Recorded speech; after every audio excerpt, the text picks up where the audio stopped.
დაბნეულობა იზრდება, როდესაც ჩინეთის სახალხო დემოკრატიული არმია თავს არიდებს ამფიბიური გემების სამხედრო პორტებში კონცენტრირებას. ამის ნაცვლად ის სამოქალაქო ბორნებს ეყრდნობა, რაც მისი სამხედრო-სამოქალაქო შერწყმის სტრატეგიის მნიშვნელოვან ნაწილს წარმოადგენს.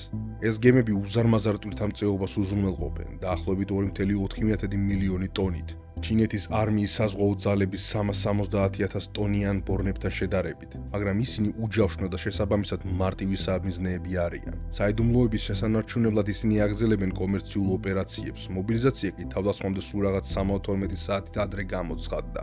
ჩინეთის სახალხო განმათავისუფლებელი არმიის მიერ დესანტირებისთვის შემოდგომის არჩევა შემთხვევითი არ არის. ტაივანის სრუტეში ამინდი მასშტაბური ამფიბიური ოპერაციების ჩატარების საშუალებას მხოლოდ წელიწადში ორჯერ იძლევა, გაზაფხულზე და შემოდგომაზე. ამ ფანჯრების მიღმა პირობები მძიმეა. ივნისიდან სექტემბრის დასაწყისამდე ტაიფუნების სეზონია, დამანგრეველი ქარებითა და მასიური ტალღებით, ხოლო ნოემბრიდან მარტამდე ძლიერი ჩრდილო-აღმოსავლეთის მუსონები დომინირებს. ეს ყველა მხარემ იცის.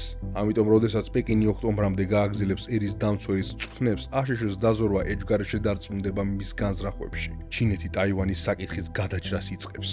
შეჭრის გეგმების გამოვლენა გადამწყვეტი მნიშვნელობისაა. ეს ტაიპეის და ვაშინგტონს მობილიზების დროს აძლევს.